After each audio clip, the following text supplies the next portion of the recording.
اللہ تعالیٰ نے دو ایسے پیغمبروں کا تذکرہ کیا ہے کہ جو نبوت کے ساتھ ساتھ بادشاہت کے بھی مالک تھے، داؤد علیہ السلام اور سلیمان علیہ السلام، اور فرمایا کہ ان کی فضیلت اور کائنات پر شرف کی وجہ وہ علم تھا، اور وہ دنیا کو بھی علم کی ترغیب دیتے تھے، بادشاہت کی اور ملوکیت و سلطنت کی ترغیب نہیں دیتے تھے، کیونکہ یہ چیزیں وقتی اور عارضی ہے، اس پر نجات تو کیا کہ نقصان ہونے کا اندیشہ ہوتا ہے۔ حضرت سلیمان کے لاؤ لشکر کا ذکر کیا کہ ان کے فوج میں جنات، انسان اور پرندے ہوتے تھے۔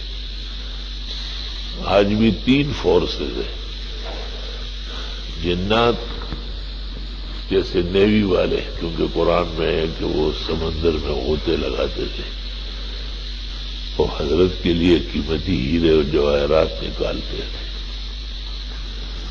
اور پرندے جیسے ایئر فورس والے وہ اوپر چھتر بنا کر کے تخت پر سایہ کرتے تھے، اور انسان جیسے آرمی، اصل اختیارات ان کے ہوتے تھے کہ ان کے سلیمان علیہ السلام خود بنی آدم تھے اور انسان اور بہترین کائنات تھے۔ اللہ تعالیٰ نے ان کے سفر کے دوران یہ بھی بیان فرمایا کہ ایک چوینٹی سے ان کی بات چیت ہو گئی۔ سلیمان علیہ السلام کے لاؤ لشکر دیکھ کر چوینٹی اپنی قوم اور رعایا کو تاکید کرنے لگی کہ لا یحطمنکم سلیمان وجنودہ وہم لا یشعرون، اس شان و شوکت سے جو سلیمان اور اس کے لاؤ لشکر چل رہے، کہیں تم ان کے پیروں میں کچل نہ جاؤ۔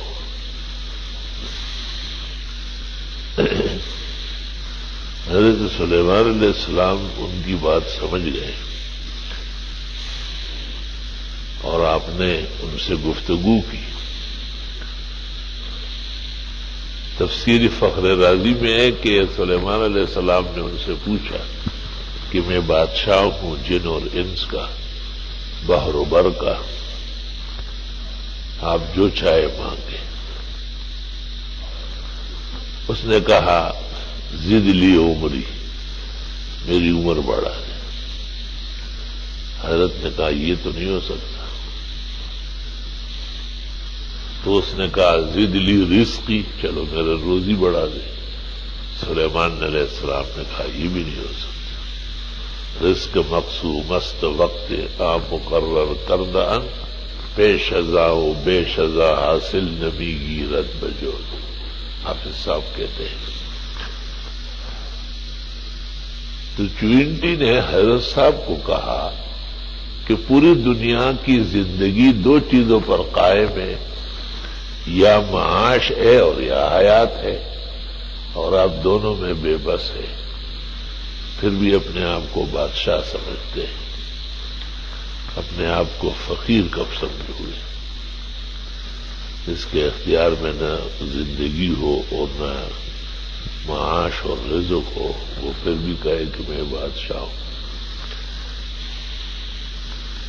کہتے ہیں کہ حضرت صاحب اس کے بعد تخت پر بیٹھے رہتے تھے، اور سر جو تھا وہ کندھوں کے درمیان میں جھکا ہوتا تھا۔ کسی نے پوچھا تو کہا احفظنی نملۃ، چوینٹی نے میرا سر جھکا دیا کہ یہ کیا بادشاہ دے دیا، نہ عمر بڑھا سکتے ہو نہ رزق بڑھا سکتے ہو، دونوں میں بے بس اور عاجز ہو۔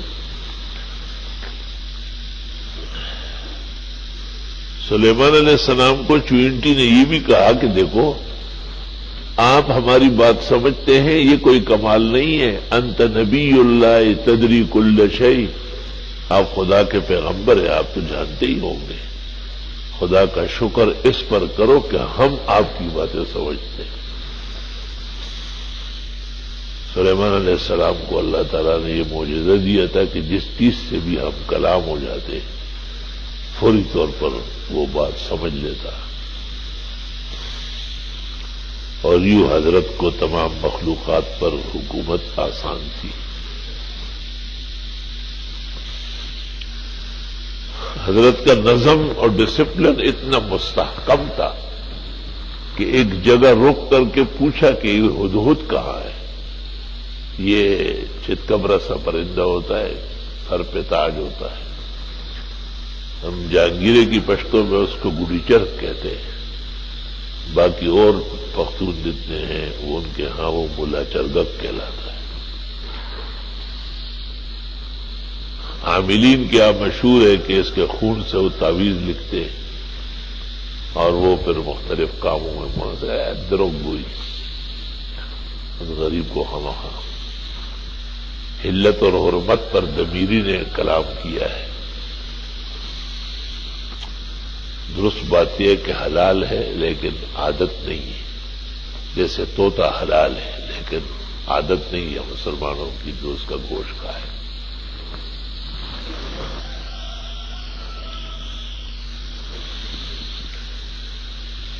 حضرت نے حاضری لے لی اور ہدہد غیر حاضر پایا گیا۔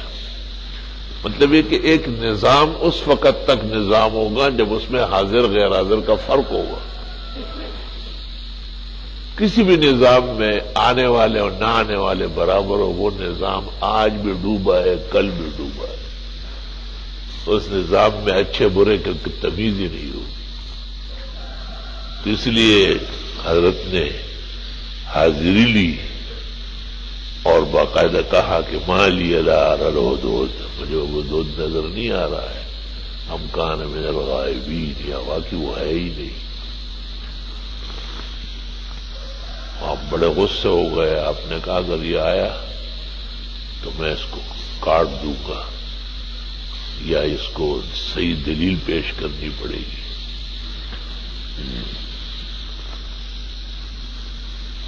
مطلب یہ کہ حاضر کو انعام و اکرام ہو اور غیر حاضر کو مناسب تنبیہ و تعدیب بھی ہو۔ قرآن کریم سے دیکھو ڈسپلن کے مسائل کیسے واضح ہو رہے ہیں۔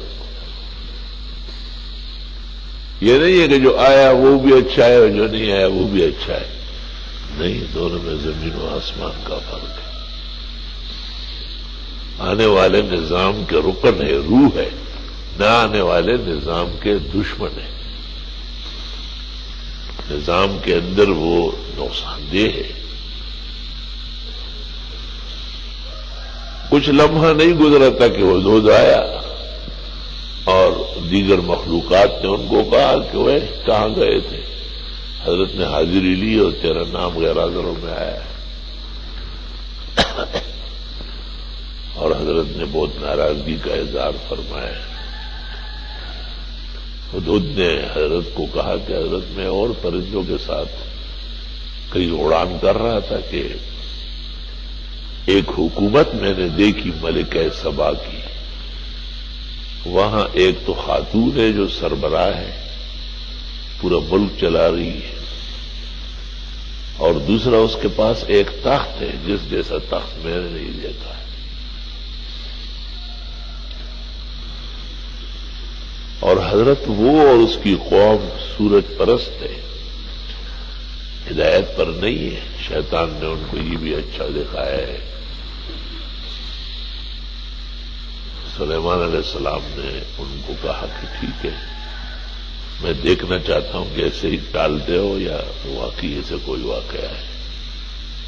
اس سے پتہ چلا کہ انبیاء اور اولیاء غیب دان نہیں ہوتے۔ ایک تو سلیمان ان 4 افراد میں سے ہیں، ملکت دنیا اربعۃ، 4 آدمی ہیں جنہوں نے پوری دنیا پر حکومت کی ہے، اثنان مسلمان و اثنان کافران ہیں۔ 2 مسلمان ہیں، سلیمان علیہ السلام اور سکندر ذوالقرنین، اور 2 کافر ہیں، بخت نصر اور نمرود۔ اس کے باوجود قوم سبا کے احوال حضرت کو معلوم نہیں ہے، تو بعض بدعتیوں کا یہ خیال کہ نبی اور ولی غیب جانتے ہیں، پرلے درجے کی حماقت، قرآن سے ناواقفیت، نصوص قطعیہ یقینیہ سے انحراف اور شرائع کی تکذیب کے مترادف۔ اس لیے علماء نے ادعائے غیب والوں کے لیے سخت ترین سزا فقہ کی کتابوں میں لکھی ہے۔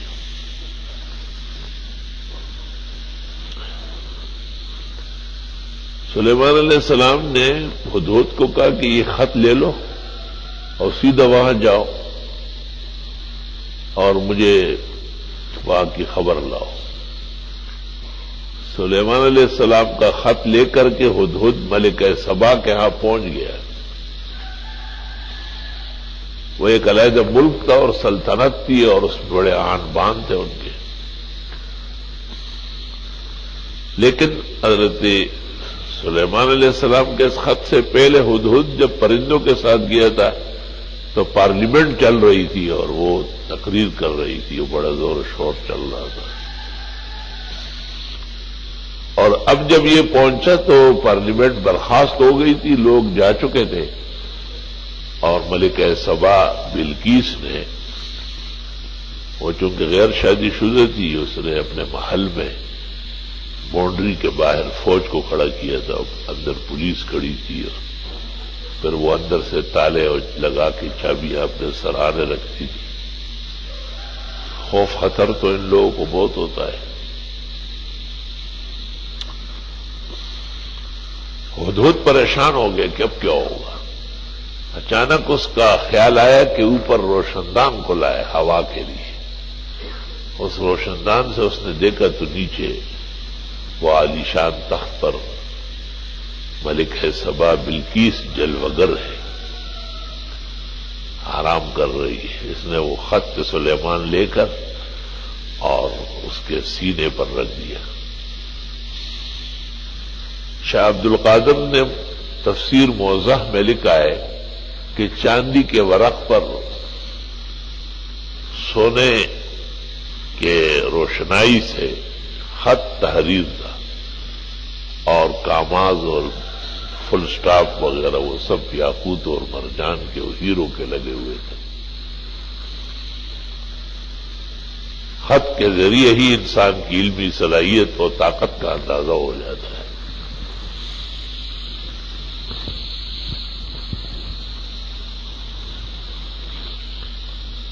اس نے جب کروٹ لی اور محسوس کیا کہ سینے پر ڈاک رکھی ہوئی، خط دیکھ کر کے فوراً سرہانے دے کر چابیاں پڑی ہوئی، آئی دروازے تو دروازے سب کے سب بند تھے، مقفل تھے۔ پولیس اور فوج سے پوچھے کہ کون اندر آیا، انہیں کوئی نہیں ہے، کہ یہ خط آیا ہوا ہے۔ اس نے حکم دے دیا کہ پارلیمنٹ دوبارہ بلا لو، اور پارلیمنٹ میں اس نے یہ واقعہ سنایا کہ اس طرح ایک خط آیا ہے اور ہماری فوج اور پولیس کا جو ریڈار ہے وہ ناکام ہو گیا، اور یہ بھی کہا کہ خط بہت عزت و احترام کا ہے، اور صرف دو باتیں کہی ہے کہ سیدھی ہو جاؤ، کلمہ پڑھ لو اور یہاں آؤ، اطاعت کرو، بتاؤ کیا کرنا چاہیے۔ تو لوگوں نے، ذمہ داروں نے، افسران وزراء نے کہا کہ بس ہمارے پاس تمام جنگی توانائی موجود ہے، آپ آرڈر کریں، جو آپ کہے گی وہی ہوگا۔ حضرت سلیمان کا خط دیکھنے کے بعد ملکہ بلقیس متاثر ہو گئی تھی، اور اس نے کہا کہ خط سے اندازہ ہوتا ہے کہ اس کو کوئی ملک فتح کرنا مشکل نہیں ہے۔ بادشاہان جب کہیں حملہ آور ہوتے ہیں تو سب سے پہلے عزت کے لوگوں پر ہاتھ ڈالتے ہیں، اور اسی طرح یہ دنیا میں ہوتا رہتا ہے۔ ہمیں پہلے یہ سمجھنا چاہیے کہ یہ دنیا کا بادشاہ ہے، یہ آخرت کا تاجدار ہے۔ دنیا کے لوگ دنیا کی چیزوں سے متاثر ہو جاتے ہیں،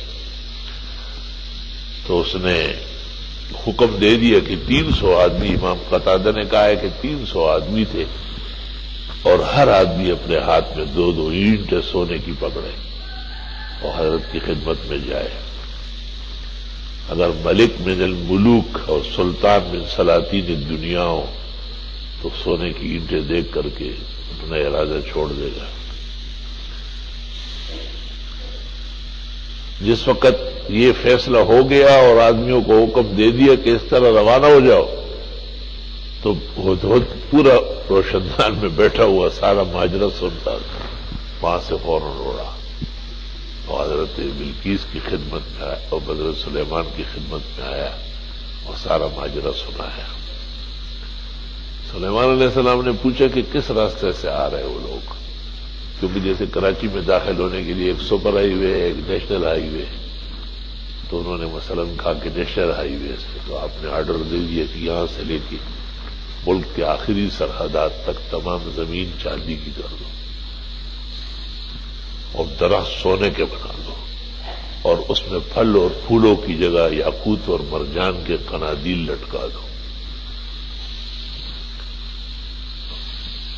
وہ لوگ جب داخل ہوئے تو عجیب تماشے دیکھتے کہ ہر چیز چاندی کی ہے، سونے کی ہے، یاقوت اور مرجان تو ایسے بکھرے پڑے ہیں جیسے پتھر اور سنگریزے پڑے رہتے ہیں.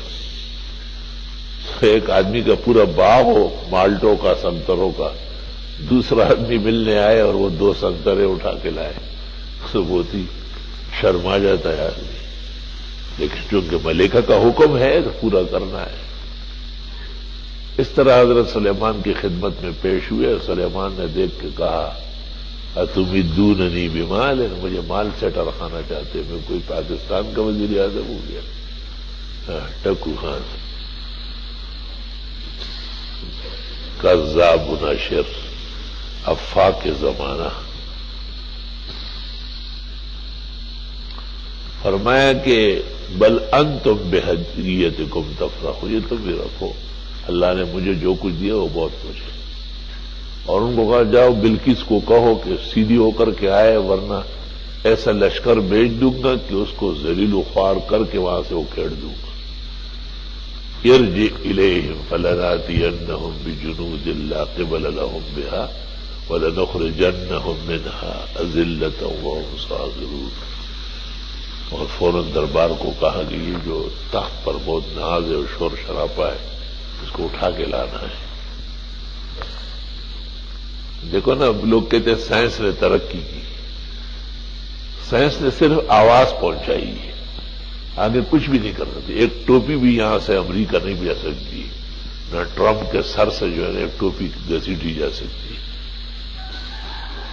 اور ذرائع ہیں ایٹمز کے مختلف طریقوں کے، لیکن حضرت سلیمان کس بے تکلفی سے اہل دربار کو کہتے ہیں کہ بلقیس اور ان کے لوگ یہاں آ رہے ہیں، ان کے پہنچنے سے پہلے ان کا تخت یہاں سامنے لگانا ہے. تو آج تک دنیا میں سائنس کا یہ کوئی مرحلہ نہیں ہے کہ ایک بڑی طاقت کی چیز 7 کمروں میں بند تخت اٹھا کر کے لے آئے، اور وہ بھی آنکھ کے جھپکنے میں. تو ایک نے کہا جن نے کہ میں اس کو لا سکتا ہوں، دربار کے وقت ختم ہونے تک لے آؤں گا، اور میں بالکل دیانتداری سے لاؤں گا، کوئی یاقوت زمرد توڑوں گا نہیں.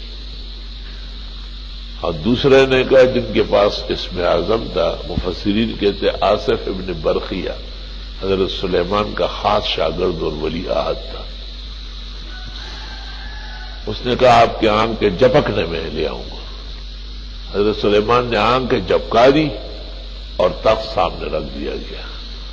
فلما رآہ مستقرا عند، اللہ فرماتے جو حضرت نے بالکل تخت کو دیکھا کہ سامنے رکھ دیا، قال ھذا من فضل ربی، اللہ کا خاص فضل ہے. لیبلونی اشکر و اکفر، آزمانا چاہتے ہیں کہ میں شکر کر دوں یا نہ شکری. جو شکر کرے گا فائدہ اٹھائے گا، جو نہ شکری کرے گا پٹے گا. میرا رب تو ویسے سخی بادشاہ ہے. اب سوال یہ ہے کہ قرآن کریم میں ایک جگہ گزشتہ اقوام اور ترقی پسند قوموں کے بارے میں قرآن کہتے وما بلغوا معشار ما آتیناہم، ہم نے ان کو جو کچھ دیا تھا. یہ امریکن، برطانوی، یورپین اقوام ان کے 10ویں حصے کو بھی نہیں پہنچ سکتے. اب وہ ایسی کون سی چیز ہے کہ 10ویں حصے کو یہ نہیں دیکھے نا. سلیمان دربار میں آرڈر دیتا ہے کہ جی وہ تخت کو یہاں ان کے پہنچنے سے پہلے وہ روانہ ہو چکے ہیں، یہاں رکھنا ہوگا. تو ایک نے کہا کہ دربار کے وقت ختم ہونے تک لاؤں گا، دوسرے نے کہا کہ چپکا دے آپ. سلیمان نے ایسا کیا، وہاں تخت سامنے آ گیا. اس لیے قرآن کہتے وما بلغوا معشار ما آتیناہم، ہم نے ان کو جو سائنسی ترقیات، ایجادات، کرامات، خوارے کے عادات دی تھی، یہ ہر زمانے کو قرآن چیلنج کرتا ہے کہ آپ اس کے 10 حصے کو بھی نہیں پہنچ سکتے. حضرت سلیمان علیہ السلام نے کہا کہ نکروا لها عرشها، کوئی تبدیلی کرو. پرانے یاقوت لگے ہوئے ہیں، پرانے زمرد ہے، تازہ دم قیمتی لگا دو. ہوائی جہاز میں ایک خاتون تھی، بڑے بڑے وہ پہنی ہوئی تھی، کانوں میں ایسے ایسے کرتی. میں نے منصور سے کہا یہ کیا چیز ہے؟ کہ ایسے ہی مسالے کے، ایک پیسے کے نہیں. وہ ان کو کان وان دکھا رہی تھی.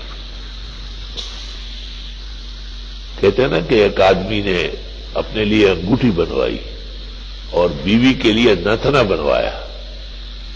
پھر آپس میں سوچتے رہے کہ یار لوگوں کو پتہ ہی نہیں چلا کہ ہم نے اتنا بڑا خرچہ کیا ہے. تو کہنے لگے کہ ایسا کرتے کہ ایک دعوت کرتے ہیں اور لوگوں کو بلاتے ہیں. تو دعوت وار میں اس کا خاون کھڑا ہو گیا. اس نے کہا دیکھو اس طرف چلے، میری انگلی کو دیکھو جس میں انگوٹھی ہے، ایسا چلے. وہاں آگے کھانا لگا ہوا ہے. اور بیوی نے کہا عورتوں کو دیکھو دیکھو میری ناک کو دیکھو جس طرف یہ اشارہ کر رہی ہے. لوگوں میں یہ ایک مرض ہے کہ وہ کسی چیز کا تحمل نہیں کر سکتے جب تک کہ اور لوگ اس کو دیکھ نہ لیں. امام بخاری نے بخاری شریف میں ایک باب قائم کیا ہے، باب ذہاب النساء والصبیان الی العرس. عورتیں اور بچے جا رہے شادی میں. حضرت الاستاذ مولانا مفتی ولی حسن کہتے تھے وہ نئے نئے کپڑے جم کے اور یہ چیزیں دکھانے کے لیے ضروری ہے کہ لوگ دیکھ لیں. کوئی جائے یا نہ جائے، عورتیں اور بچے تو جائیں گے. بہرحال سلیمان علیہ السلام کے حکم پر اس تخت میں کچھ تبدیلی کی گئی اور اتنی دیر میں بلقیس تو وہاں اپنے سربراہوں کے معززین کے دربار میں پہنچی. فلما جاءت، جو یہ آ گئی، قیل اہٰذا عرشک، آپ کا تخت سنا ہے ایسا ہے. اس نے جو دیکھو تخت میں 7 کمروں میں بند کرا کے آئی ہوں اور وہی تخت پڑا ہوا. قالت کأنہ، اس نے کہا یہ جیسے کہ وہ ہو. نحوی علماء کہتے کاف تشبیہ نے اس کی جان چھڑا دی. کأنہ لکداچ آغوی، جیسے یہ وہی ہو. وَأُوتِينَا الْعِلْمَ مِنْ قَبْلِهَا وَكُنَّا مُسْلِمِينَ، ہم خط سے سلیمان کے زور و طاقت کا اندازہ کر چکے ہیں. لیکن وہ ایمان لانے سے رک گئی تھی، وہ کافر تھی. حضرت سلیمان نے ان کے لیے تواضع کی جو جگہ بنائی تھی، حضرت نے کہا قیل لها ادخل الصرح، چلے اندر. وہ جگہ ایسی تھی کہ لگ رہی تھی کہ پانی ہے جو تیر رہا ہے اور ان کی لہریں بن رہی ہے. فلما رأته حسبته لجة، اس نے سمجھا کہ یہ پانی کا ایک گرداب ہے. وکشفت عن ساقیہا، انہوں نے ایسے پانچے اٹھا لیے.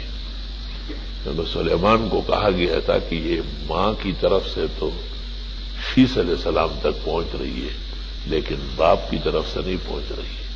درمیان میں کوئی جنی آیا ہے، مادہ مخلوط سے بنی ہے. تو اس کا اندازہ سلیمان پیروں سے کرتے تھے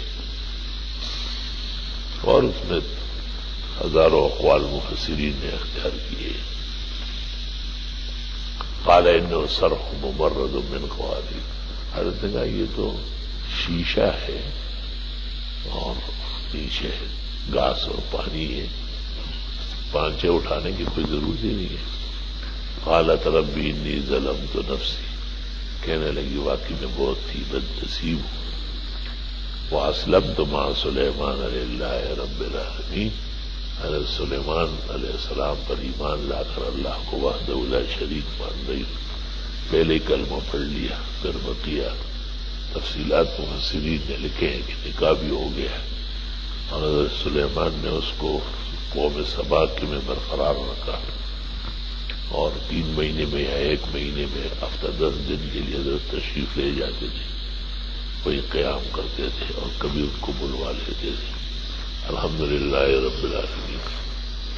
نستغفرک اللہم ونسألک السلام علیک. لا الہ الا اللہ وحدہ لا شریک لہ، لہ الملک ولہ الحمد وہو علی کل شیء قدیر. ربنا آتنا فی الدنیا حسنہ وفی الآخرۃ حسنہ وقنا عذاب النار. اللہم اہدنا بالہدی ونقنا بالتقوی واغفر لنا فی الآخرۃ والأولی.